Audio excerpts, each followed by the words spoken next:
Bienvenue pour cette séquence de paroles de la vie éternelle avec Marc-Joseph. Nous sommes aujourd'hui le 12 mai 2024. Et pour ce 12 mai 2024, en cas où tu l'aurais oublié, je suis venu te redire que c'est pour toi un jour de grâce et de bénédiction avec la présence de Jésus-Christ dans ta vie. Donc, pas de panique, sois apaisé, car Jésus-Christ est présent dans ta vie. Les événements ne sont peut-être pas favorables, mais Jésus-Christ est favorable. Et je ne sais pas ce que tu vas avoir à vivre durant cette journée, mais j'ai la certitude, si Jésus-Christ est avec toi, sa grâce t'accompagnera toujours. Il ne faut jamais oublier cela. Jésus-Christ est présent dans ta vie, dans toute la plénitude de sa grâce. Donc, sois apaisé, sois calme, pas de panique, pas de déprime.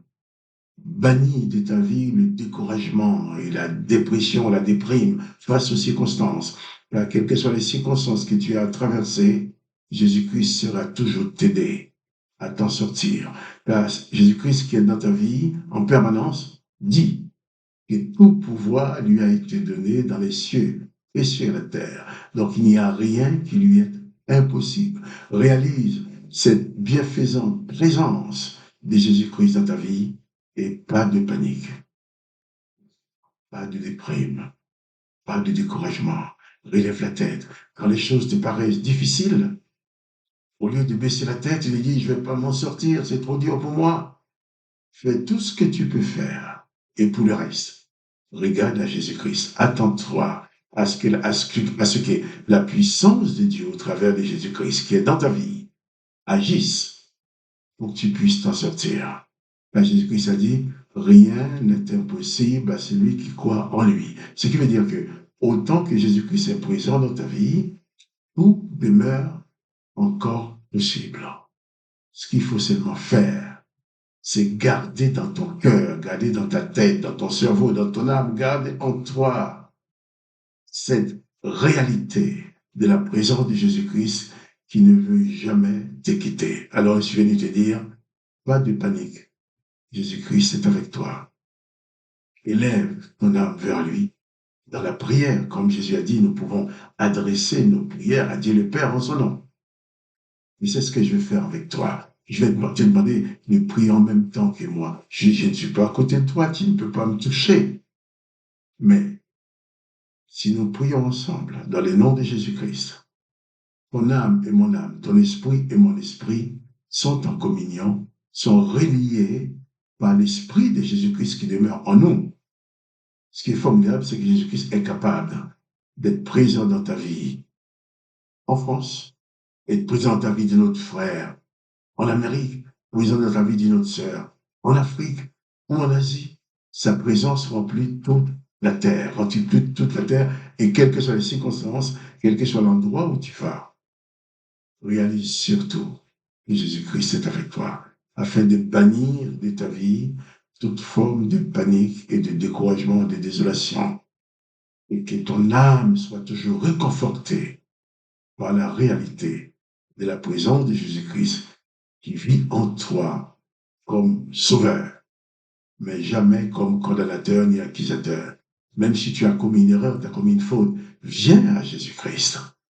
Jésus-Christ dit qu'il ne mettra pas dehors celui qui vient à lui. Alors viens à lui, comme nous allons faire dans la prière, et apportons-lui ensemble nos fardeaux, apportez-lui tes fardeaux, apporte-lui tes besoins.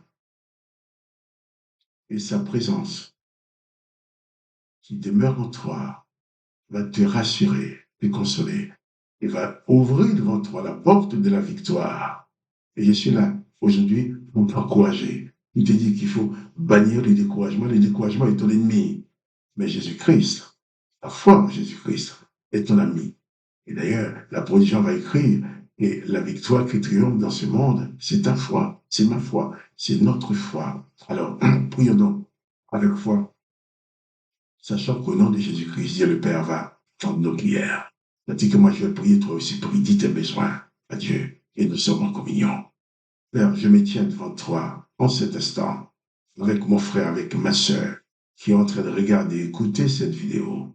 Et je viens te demander dans le nom de Jésus de l'encourager, de lui faire réaliser la plénitude de ta présence dans ta vie, dans sa vie, et que le découragement s'éloigne de lui, et qu'il ne soit plus dans le découragement, dans la déprime, comme s'il n'y avait personne pour l'aider. Bien sûr, physiquement, on peut être abandonné par père et mère, par frères et sœurs, on peut être abandonné par tous les amis, par toutes les connaissances. Mais Jésus-Christ dit, il est avec moi tous les jours, il est avec toi tous les jours, jusqu'à la fin du monde. Seigneur, même si les autres nous abandonnent, nous savons que toi, tu es avec nous. Tu es avec mon frère, tu es avec ma sœur. Alors, interviens dans sa vie, ouvre devant lui une porte de sortie pour les situations difficiles qui existent. S'il est malade dans son corps, quelle que soit la forme de cette maladie, dans le nom de Jésus, Père, je proclame sa guérison. Et tu as dit, ce que nous lions sur la terre sera lié dans le ciel, ce que nous délions sur la terre sera délié dans le ciel. Et bien, en vertu de cette parole, Seigneur Jésus, je lis cette maladie et je la chasse de la vie de mon frère, de la vie de mon sœur. Et je libère les corps, je délie mon frère, je délie ma sœur, cette maladie qui la lie, qui l'empêche de vivre. Eh bien, dans le nom de Jésus, je condamne cette maladie et je la chasse maintenant. Et je proclame la guérison dans ton corps, dans le nom de Jésus-Christ. Seigneur, merci, parce que c'est toi qui guéris. C'est toi qui donnes la victoire. C'est toi qui console. C'est toi qui apporte la paix, qui apporte l'apaisement. Merci encore, papa, de bien vouloir exaucer ma prière en faveur de mon frère et de ma sœur, dans le nom du Seigneur Jésus-Christ. Amen. Amen. Le Seigneur Jésus dit que tu peux demander au Père en son nom. Et c'est ce que je fais avec toi. Et je sais que le Père, dans le nom de Jésus-Christ, va répondre à notre prière en ta faveur. Donc, pas de panique. Sois apaisé. Sois apaisé. Que la paix de Jésus-Christ s'installe dans ta vie. Je vais lire avec toi un passage de l'Évangile, l'Évangile des Jean. Hier, nous avons terminé le chapitre 8. Aujourd'hui, nous allons commencer le chapitre 9 avec un récit merveilleux, avec une intervention de Jésus dans la vie de l'homme. Jean chapitre 9, verset 1er. Jésus vit en passant un homme aveugle de naissance. Ses disciples lui posèrent cette question. Rabbi, qui s'est fait naître, qui a péché, cet homme ou ses parents, pour qu'il soit né aveugle? Jésus répondit, ce n'est pas que lui ou ses parents aient péché, mais c'est afin que les œuvres de Dieu soient manifestées en lui. C'est peut-être assez choquant comme réponse, mais Jésus se trouve en face des personnes qui estiment qu'à chaque fois qu'il arrive un malheur dans ta vie, à chaque fois tu as un problème, c'est ta faute. C'est parce que tu as péché. C'est parce que c'est une punition que tu as à cause de tes péchés. Et Jésus va dire à ces gens-là, non, cet homme est aveugle, il est né aveugle. Ce n'est pas à cause des péchés de ses parents, ce n'est pas une punition que ses parents reçoivent. Mais Jésus va dire, c'est afin que les œuvres de Dieu soient manifestées en lui. Quelquefois, il y a des choses qui nous arrivent, on ne comprend pas, mais Seigneur, pourquoi ça m'arrive? Et si seulement tu entends Jésus te dire, comme cet homme, c'est afin que les œuvres de Dieu soient manifestées en toi. Humainement parlant, ça peut être inacceptable, incompréhensible. Mais si aujourd'hui, il y a un mal qui t'atteint, il y a quelque chose qui se passe, qui te gêne, qui te fait souffrir, j'ai envie d'oser te dire, dans ces moments de souffrance, laisse Jésus-Christ manifester dans ta vie les œuvres de Dieu, les œuvres du Père. Sachant que quand on va penser que ce malheur, cette maladie ou cette chose va te détruire, va te démolir, si dans ces moments difficiles, tu élèves ton âme vers Dieu, tu te tournes vers Jésus-Christ, tu reçois Jésus-Christ dans ta vie comme sauveur et maître, les œuvres de Dieu vont se manifester dans ta vie, premièrement, pour le salut de ton âme. Et ensuite, et aussi, je dirais, Jésus est capable de manifester ta guérison. Imagine que dans ton état aujourd'hui, dans les problèmes que tout le monde sait que tu es dans un grand problème, il n'y a aucun moyen de s'en sortir. Imagine, quand confiant ta vie à Jésus-Christ, ta guérison se manifeste. Tu t'en sors. Les gens qui vont te voir vont dire, mais c'est pas normal. Au point qu'il était, au point qu'elle était, elle arrive à s'en sortir maintenant. Alors, il t'appartiendra à leur dire, je m'en suis sorti parce que j'ai reçu Jésus-Christ dans ma vie.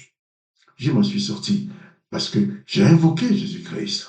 J'ai invoqué Dieu dans le nom de Jésus-Christ qui m'a guéri. Alors, ce que les autres pouvaient considérer dans ta vie comme un malheur va devenir une source de bonheur pour eux parce qu'ils vont voir dans ta vie la manifestation de l'œuvre de Dieu qui te guérit, qui te sauve, qui te sort du pétrin dans lequel tu étais.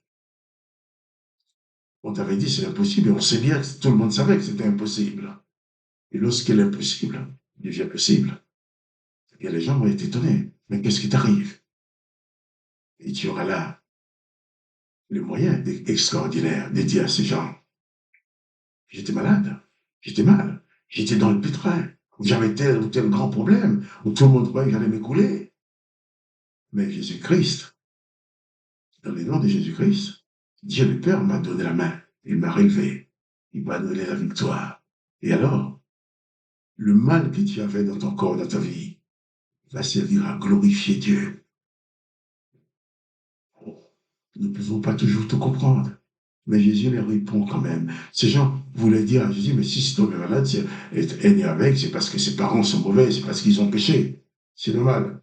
Ils ont l'habitude, dans la loi de l'Éternel, tu fais quelque chose, œil pour œil, dent pour dent. Tu fais quelque chose, eh bien, l'Éternel va te frapper. Mais Jésus n'est pas le frappeur du pécheur. Il n'est pas le destructeur des pécheurs. Jésus, c'est le sauveur des pécheurs. Donc même si tes parents avaient péché, Dieu le Père ne va pas faire que les malheurs tombent sur toi. Mais Jésus leur répondit seulement, eh bien, ce n'est pas que lui ou ses parents aient péché, mais c'est afin que les œuvres de Dieu soient manifestées en lui. Je vais m'arrêter là, sur ce verset. Demain, on va prendre la suite. On va lire ce que Jésus va dire, ce que Jésus va faire après. Parce qu'à la fin, tu vas voir que Jésus va sauver cet homme et il va manifester les œuvres de Dieu. Et les gens seront obligés de les constater.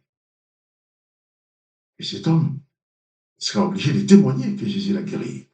Toi aussi, quelles que soient les circonstances qui se trouvent dans ta vie maintenant, lève ton âme à Jésus-Christ. Réalise la présence de Jésus-Christ dans ta vie.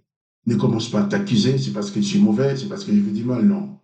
Jésus-Christ n'est pas un accusateur, mais c'est le Sauveur. Alors, confie-toi en Jésus-Christ et lève ton âme vers lui. Et plus de panique, sois apaisé. Installe-toi dans l'apaisement que donne la présence de Jésus-Christ. Et sois vainqueur.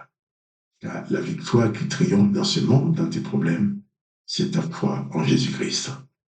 Alors, que les noms du Dieu le Père soient glorifiés. Que les noms de Jésus soient glorifiés. Et toi, tu sois béni, tu sois guéri, tu sois sauvé. Que tu sois libéré de toute entrave, libéré de toute chaîne qui te retienne.